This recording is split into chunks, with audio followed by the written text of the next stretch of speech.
As part of Sport Manawatu's 25-year celebrations, one of our newest staff members, Carl Eagleman, was able to interview Simon van Velthooven, who of course was our 2012 Manawatu Sportsperson of the Year, as well as being an Olympic bronze medalist. Carl, you managed to catch up with Simon before he headed back to the Kirin racing circuit in Japan. How was that? It's fantastic. We had a great conversation and learned a lot about how Sport Manawatu has a big influence on his life. Here, check out the interview. In the 2012 Summer Olympics, New Zealand brought home 13 medals, and one of which was from the world-class performance of the gentleman sitting right next to me, Simon van Velthooven. Simon, thanks for showing up today. We appreciate you being here. No worries. I got a few questions for you if you don't mind. We just kind of like to hear your thoughts. After you won the bronze medal in the 2012 Olympics, you said it was the nation's medal, and it was for everyone that looked after you and fed you and helped you along the way. What names come to mind when you said that? I think it's more that I have stayed at various people's places throughout New Zealand, and they've all helped me prepare and train and survive. So from Invercargill to Auckland, there's been a whole number of different families that have looked after me and helped me along the way.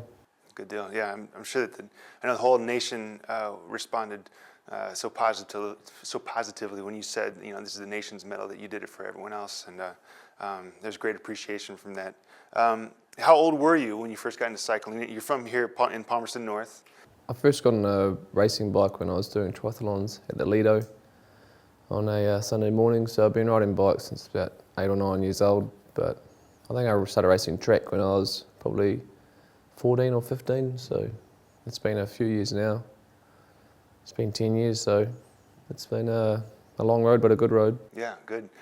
Growing up here in Palmerston North, what were your experiences with grassroots sports? Well, I played rugby and football as a kid, but I think as cycling became more of a priority, the other code sports kind of fizzled out, and I just focused on my cycling. But I mean, cycling in Manawatu now is a code sport, so it's quite nice to see that we've created that path for the new younger riders. Mm-hmm. So growing up here in Palmerston North, what were your greatest experiences with grassroots sports?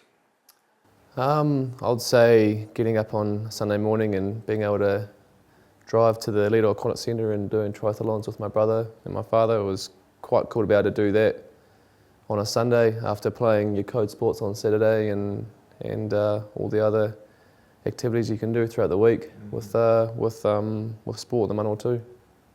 So Sport Manawatu has been around for 25 years this year. How would you say this organization has helped you pursue the sport that you love so much? I would say when I left high school and I started university here at Massey University, I got awarded a Sport Manawatu sports scholarship to help me train and study at the same time. And I used that money to get overseas to America, where I raced in Pennsylvania, and that exposed me to the international experience that I needed to get that hunger to race and beat more international riders. And I think that's where my Olympic campaign started. So yeah. It's a pretty special time in your life then. Yeah, I mean, 18-year-old, fresh out of high school, going to America and racing Olympians was a huge step, and very thankful for the money. So ever since the 2012 Olympics, when you won that bronze, what is the most unexpected thing that has happened to you since then in the cycling world? I suppose racing in Japan. I went there after Olympics last year with Tern Mulder from the Netherlands, who I tied the bronze with, and he ended up leading me out in a big final in Japan, and it was almost like he was paying me back for tying with me at the Olympics. So it was kind of a funny feeling seeing him work for me, but that was quite unexpected, I suppose, to still be racing with him and sharing success together as well. So that was quite a unexpected feeling. Mm-hmm. I assume after big events like this, like racing with him, do you keep in contact with other athletes from other countries? Yeah, we're all it's a pretty small world when you have friends in a lot of different countries that you race with and train with. And fortunately enough that I go to Japan and race with 6 other internationals, and we live with them, and it's quite good fun, and have very close contact with them because they're my roommates, and we share a lot of experiences together, and it's a great time. Now, I understand that the races there in Japan, they can get pretty intense, and they can get pretty competitive. Can you explain what some of the things that might happen during a race? I suppose it's because there's a lot of money at stake, so people do as much as they can to win, and that includes knocking you off at 60, 70k an hour. So when we're all padded up and we all wear body armour and everything, and we do work together to try and beat the Japanese, but it's very difficult. They're very good, and I'm sure if they even thought of coming and racing at the Olympics, they would do very well. But as I said, it's big money in Japan, and they don't really see the point in racing at the Olympics, so they stay in their home country and earn their money there. What are the biggest cultural differences that you've experienced since you've been in Japan? I'd say calm is probably a pretty big one in Japan. What good things happen to good people, so I've learnt to be very not generous, but just more caring, I suppose. Just go out of my way to help people, because when you do a little bit for someone, they return the favour tenfold. So, yeah. So you've got the nickname the Rhino. Can you tell us where that came from?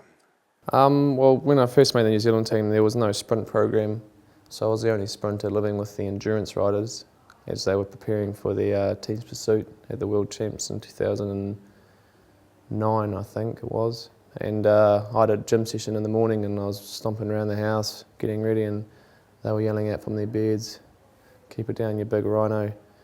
And then that just continued to the track, and I seemed to ride like a rhino, just from the front, bullish behaviour. So that's where it came from. What advice do you have for young athletes here in the Manawatu? I would say keep at it, perseverance, baby steps, eye on the prize, but for sure get overseas and get those international experiences, because once you know that the world isn't really that big and scary, then you tend to want to get to the games and want to win a medal, because it is possible.